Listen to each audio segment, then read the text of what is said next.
a true Bangalorean, but married to a Telgai. Ah, And I've realized that movies are everything. And your father-in-law's dialogues make it common conversation for us at home. So, starting with that. Thank you. Minister Lokesh, you've often spoken about positioning Andhra Pradesh as India's next startup state. I personally and my husband as well, we've spent the last 2 decades in Australia building and scaling up technology ventures. I've seen how ecosystems mature when innovation is made sustainable, not just exciting. Now, how does your government envision creating a sustainable startup ecosystem in Andhra Pradesh? And I'm particularly interested about long-term digital assets, such as blockchain infrastructure, CBDCs, or proof-of-stake technologies. And would you be open to exploring global collaboration models that have worked well in markets like Australia? no. I think it's a very valid question. We believe in the power of mentoring for any startups. There's capital available everywhere, but there's no mentoring available. So the approach that we've taken is we've created an incubator/accelerator, which is the Ratan Tata Innovation Hub, which is based out of our greenfield capital city, Amravati. And then we have nodes across the various strategically important areas. So we have another 4 nodes. And each of these nodes and the main hub are working with the private sector. So we have Tata's and their leadership mentoring the node in Amravati. We have Adani's mentoring a node, Jindal's mentoring a node, Greenco, which is a homegrown renewable energy company, they're mentoring a node. There's Mega, which is an infrastructure company, again homegrown, they're mentoring a node. So, and it's one, we got the private sector. 2, we got the academia. So we got all the private government universities in those nodes in the areas that they are to also be part of this. And then we are backing it with funds. As a state, my strong belief is government shouldn't be spending money directly. We should raise fund of funds. Right? I think now we are at that position as a country that we can do it. So we're looking at innovative models where money is actually being raised. This entire initiative is being headed by a very young IAS officer. She is from IIT Kharagpur. So we matched, bureaucratic leadership, political leadership, and the entire process around it. We just launched it, I think, about 45 days back. So we'll be more than happy to engage. So the Economic Development Board representatives will be staying back. So, they'll be the first port of call, and they can lead conversations from there. They can introduce you to the CEO of RTIH. So thank you. Thank you, Minister, and thank you for making the time to come out and presenting so forcefully the argument for investment in Bangladesh. My name is Martin Hartenstein. I'm a chartered accountant in practice. I work with many companies that are invested in Australia. Yeah. So you make a powerful argument for investing in Bangladesh. One of the slides touched very briefly on the explosive growth of exports. Can you enlighten me and the others where those exports will be focused and how they will impact on Australia? If you look at currently, we have a position in textiles. We have a position, of course, in aqua. As I said, we're number 1 in shrimp. And the few other sectors that we're actually doing quite reasonably well. Kia cars made in Andhra Pradesh do get exported around our region. So we have taken a strong position there. Of course, IT exports continue to grow in my state. So that's very, very important. To specifically answer your question, I believe it's a two-way trade. So the way I look at it is the great opportunities for Indian entrepreneurs and Andhra companies to actually look at investments in Australia. So, to be fair, the government has been exceptionally proactive, and the conversations that I've had at the federal level, at the state level, also at, city council levels. It's been very inspiring, the kind of vision that the politicians here also have. So we've started looking at, and we started talking to companies in my state, some who are based out of my state, some who have invested in my state, to look at opportunities in Australia. Sectors like hospitality, critical minerals, education, skill development. So and these were sectors that were discussed. In terms of what Australia can offer to India, sports is one sector that we're looking at. Of course, skill development is a no-brainer. As we all know it, education, we're already quite big in terms of our relationships. So I think there's clear sectors that we've identified where Australian companies can also look at investing in my state. In terms of exports, I think we live in a very dynamic world. And I believe that every country and every state should diversify and have look at other countries and other states. So historically, as a state, certain sectors have been very reliant on certain countries. And then with the changing politics, we've had challenges. So after that, we've insisted that our exporters also look at new markets and look at products where there is a gap in that market. So it's not about saying, I have this, so will you take it or not? But to actually analyze the market and find the right product at the right price point and the right sort of a fit. That's one thing I said.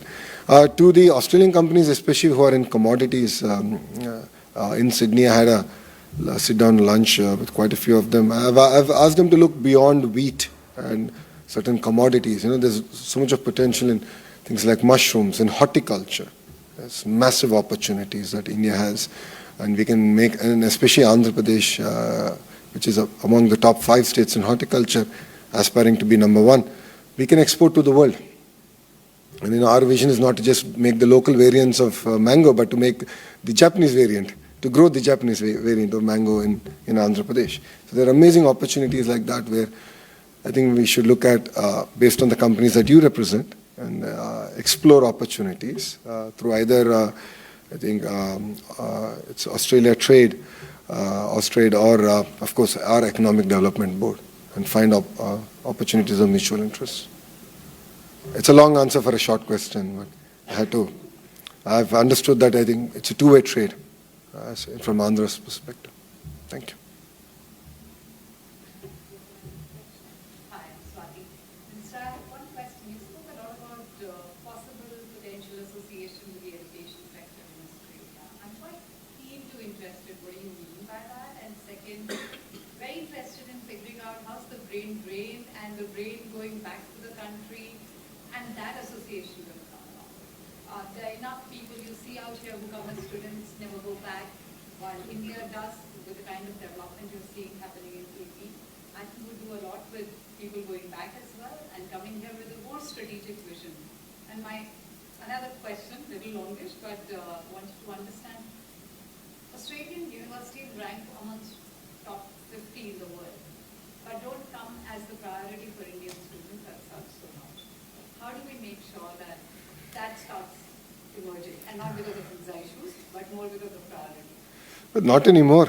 Australia is now figuring among the top 3 choices. I still feel it's because of visa issues. Actually, that's what I thought. But I mean, looking at the energy and looking at the kind of, students from my state who are here, wherever I go, the kind of reception I get. So, I mean, it's quite impressive the number of students who are coming. I think, see, in the early 90s or 80s, yes, US was seen as an option. I'm a product of US education. So, no second thoughts about it. But I believe that Australia is really catching up. So, your last question answered first. In terms of brain gain, I'm a product of brain gain. I'm a Stanford MBA. But went back and decided that policy is where my heart is, and true transformation can actually happen from there. But I think it's a continuous journey. I think there's no silver bullet, or one silver bullet for it. I think it's continuous interaction. And as states, we need to work exceptionally hard to make sure the landing is soft. I mean, India is not exactly an easy country, but we need to work very systematically and build it out. And that's where policy makers have a role. That's where bureaucrats have a role. Together, we should create a very conducive environment. And that's what we're working on very systematically. And to be fair, from Andhra's perspective, we are not transactional state. We are very long-term relation building state. And that is the DNA of the regional party. So if you look at it, Mr. Naidu has had relationship with Mr. Lee Kuan Yew of Singapore way back, starting in the 90s. And that relation continues. And it's only deepened. And that's exactly what even the Australian government is looking for. So I think that kind of deep, meaningful relationships are going to be important, and building the super highways of investments to make it smooth for landing. And only then will we have brain gain in its true sense. But end of the day, I think our kids have an opportunity to go be global citizens, and wherever opportunities are there, I think they should go and be part of it, be part of that journey. In terms of universities here, Aussie universities and collaborations with Andhra Pradesh, I've specifically stated a few sectors that we are interested, but it's about 15 clusters that we're interested. And the way I look at it is, who's the best in that cluster? Aussie universities are good across, 10 domains, but they're really, really good at 2-3 domains, like any other global universities are. So I'm looking at working with them, bringing them in, bringing the private sector in, and of course giving an opportunity to local colleges, universities to host a center of excellence or a joint dual degree program, research projects together and do that. See, it's designed in Aussie, Australia, manufactured in Andhra Pradesh. I think it's best of both worlds, right? That's what we want to do. Now, what do I mean by it? Aqua. Right? I met the leadership of James Cook University, who are exceptionally good in Aqua, and the professor had very technical questions for me. Like, which variant, what's the name, what's the number? I said, okay, I'm not into that depth. I'll have my agriculture minister talk to you. I really don't have that kind of depth in that sector, but we want to work. So we are talking about, okay, let's look at research facilities. How do we go about with it? New variants, how do we get the farmers to move up the value chain? Then the New South Wales University, we spoke about solar panel design, engineering. The technology that came out of New South Wales University is supplied to 90% of solar panels globally. And I have 5 out of the 10 manufacturers in Andhra Pradesh with an annual output capacity of 100 gigawatts. But I don't have a technical program around it. I don't have a skill upgradation program around it. So I'm going to work with them. So what am I going to do? I'm going to bring these 5 companies together, the university together, and of course local institution. Could be IIT Tirupati, a few other colleges in that region, to come together and build this entire ecosystem. So that's the thought process that I currently have. Same thing with hospitality, because we already have signed about 7,500 keys, and they're under construction in different phases. So I want to bring all of them together and then bring TAFE as a partner and look at how do we build this hospitality also out. Because if 50,000 keys will be done, and then the question will be asked, where's the talent? So before that happens, I don't want the cart to be ahead of the horse. I want the horse to lead. So I need to build the talent workforce. So, yeah. Thank you. Good morning, Mr. Lokesh. My name is Ram Samini. I'm from Space Angel, and I'm here. Space Angel. Yes, Nice. I'm here together with my partner, Arun Sessi, and Jacob. In fact, it's very reassuring to hear that you say no more MOUs. We actually flew from Perth to come and see you, and I'm glad that we are into action-oriented companies. But look, myself, I'm from the aerospace sector, and you mentioned Space City. Yep. In fact, I've actually been to SHARC, which is Sriharikota. Sriharikota, yeah. Been with Chairman Somnath, who's your advisor now for Andhra Pradesh State. My question is, you said that you're doing things in aerospace, in Space City and so on, and in fact we've got an MOU with Skyroot as well. Nice. We'd like to understand what are the execution aspects that we're looking at in terms of Space City, which are the focus areas, given you in your state you have the spaceport of India in your state. What is your focus? Is it upstream, downstream? What are the areas that you guys are thinking of focusing on? See, it's the way our approach is end-to-end. So I'm not looking at taking a position on one thing. So I'm not building a 300-acre launch pad. I'm building a 5,000-acre space city. And that's where Skyroot is coming in. I met the leadership of Skyroot. Amazing leadership. And they are coming and building it out. And they're going to be the anchor of building the entire ecosystem. So from material sciences all the way up to designing, executing on the satellite level is what we want to build capacity in this ecosystem. And that's the approach I'm taking.